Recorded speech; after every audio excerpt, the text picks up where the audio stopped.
Okay, so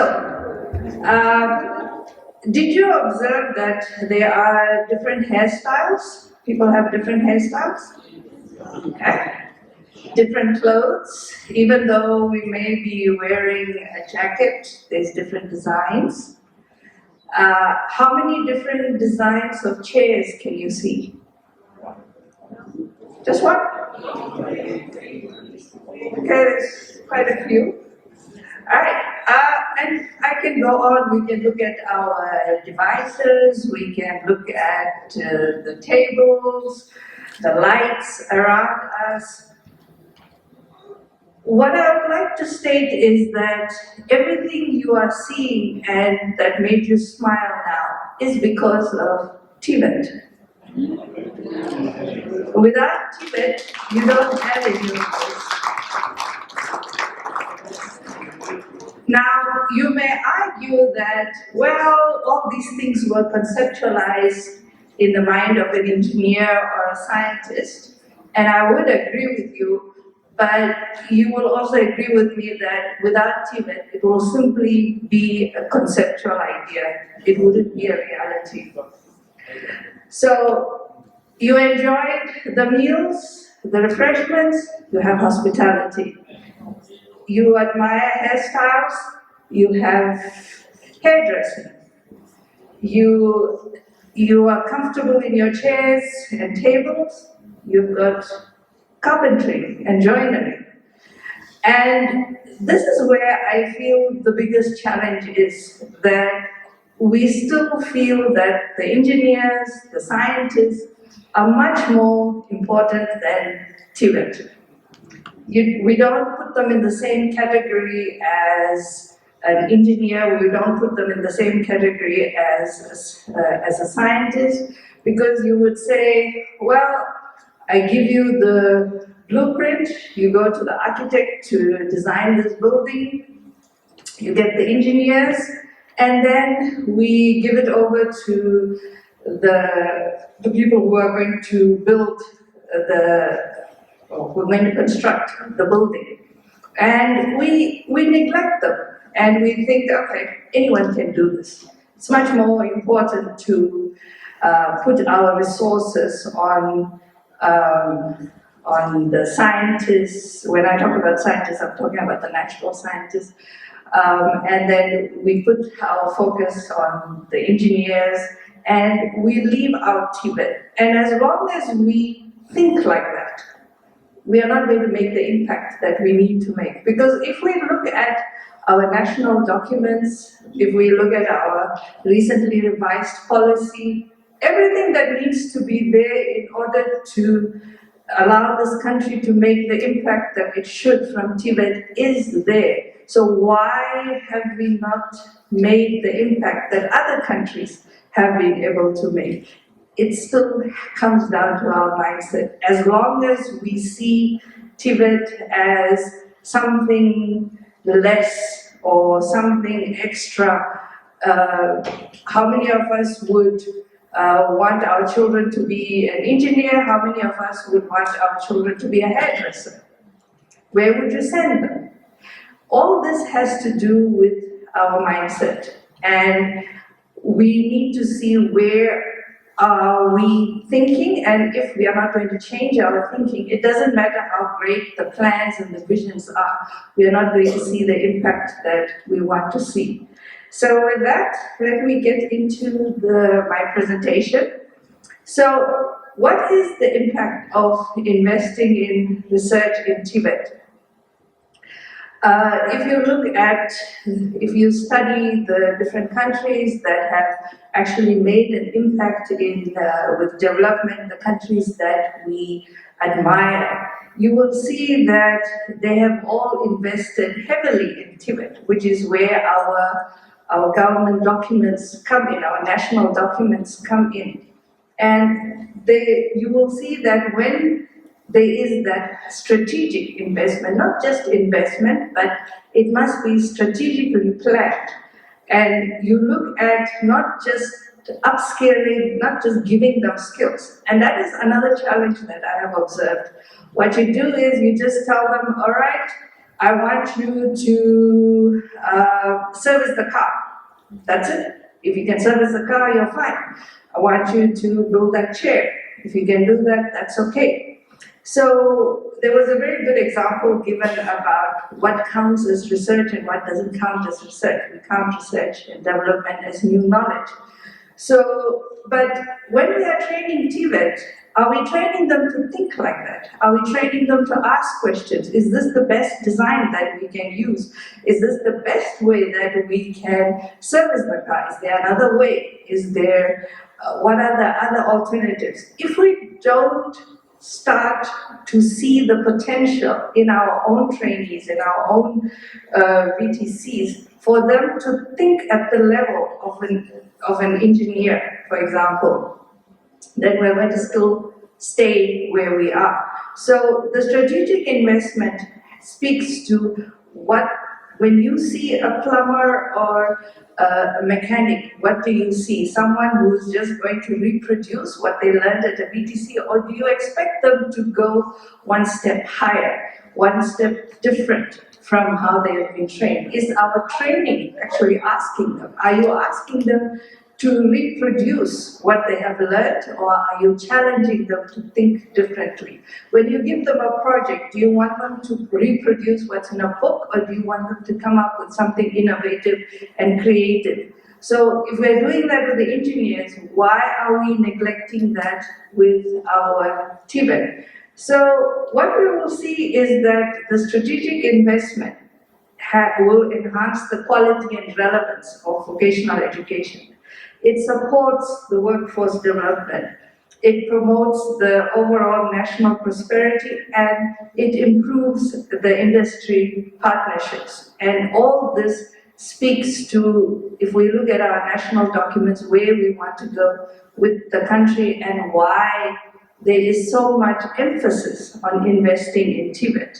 Now, here are a few countries that you might have visited, you may admire, and what you will see with these countries is that a major part of the reason why they have progressed as far as they have is because they have invested with research in TVET. It has played a very, very significant role. I'll just give you an example of Germany.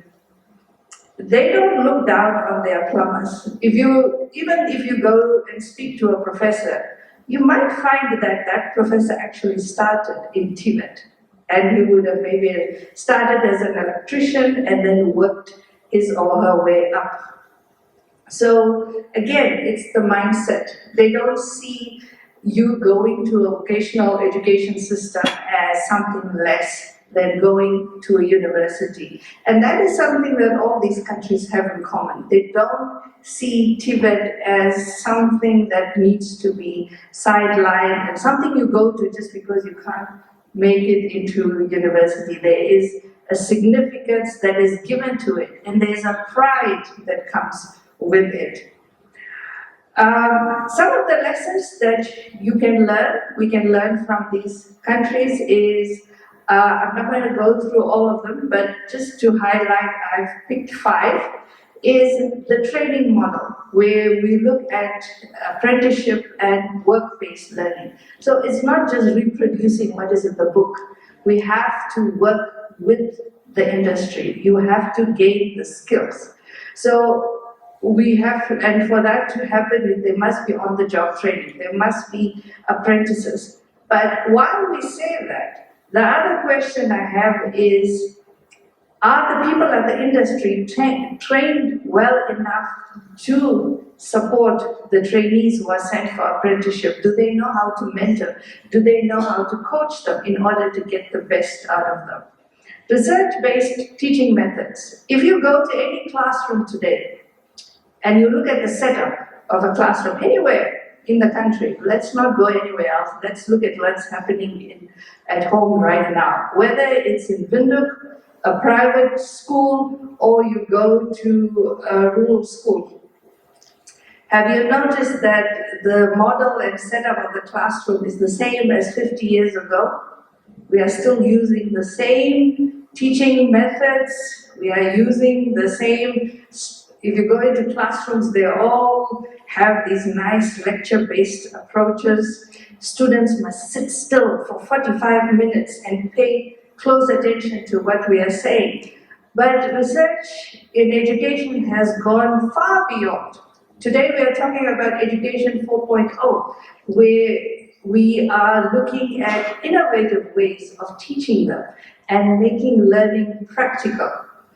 So our teaching methods, is it actually based on research, or are we just teaching the way we were taught many, many years ago? The focus on skills development. So, but it's not just doing what my teacher can do, but going even beyond. As a teacher, what you want your student to do is to actually rise above what you yourself are able to do. And when it comes to the TVET systems, they keep an eye on the evolving industry needs and encouraging the research-driven processes. So we don't do things the way we used to do 10 years ago. We change, we learn, we adapt. So if we are not going to adapt, and adaptability is key here. If we are not going to learn, if we are not going to adapt, we're going to be left behind. Those of you who are familiar with Darwin's theories, who knows what he said? Is it the strongest species that survives? Is it the most intelligent ones that survive? Who knows the answer to that? Is the ones that adapt. So if we don't adapt, if we don't change, if what is happening in the training institutions, if what is happening in the industry is what used to happen 50 years ago, then we are not going to see the impact that we want. And also to prioritize TVET as part of the country's economic development strategy. And this is already in place, but what is the major block is how are we implementing it? How are we understanding these plans and policies that have been put forward, and how are we implementing it? Is it just words on the paper, or can you actually see the vision that is in those documents? So I'm going to talk quickly about some of the strategies that we can look at to promote research. And one of them is to have dedicated research centers or institutes which focus on TVET. You don't need to create a new building. We can look at what we actually have. And when it comes to research, you cannot just sit in, if we are talking about really making an impact in TVET, it's not enough to sit in your office and read a lot of journals and start typing out your document. You need collaboration, and the collaboration must be between the academics, the industry, the policymakers. All of us have to work together. If we're going to have this separation between the policymakers, the industry, the VTCs, and the universities, we are not going to make the impact that we want to make. So some of the things, what I believe in is not just saying the words, but also walking the talk. So one of the things that we have done in our department, it's a very small department, is that we are looking at how can we make a part of our department to become such a research center which actually promotes research. Now, one of the models that Germany has used, which made it a very, very productive in the area of manufacturing, is they used a methodology called a learning factory. Some call it a teaching factory, and it's a very effective strategy of training. In what you do in the university is that you bring the industry, you bring your academics, you bring an interdisciplinary group, because it's not just if you look at, for example, just the construction of this building, it's just not one trade that is involved in it. There's different trades that come together. Engineers don't work on their own. We all come together. So what they do is they simulate what actually happens in the industry, in the university. and they come up with actual projects, not a project, a question from a textbook, but work together, academics working together with the industry to come up with actual projects where there will be benefit for both the industry and also for the university. So we have started with a research project which looks at what is the feasibility of setting up such a center.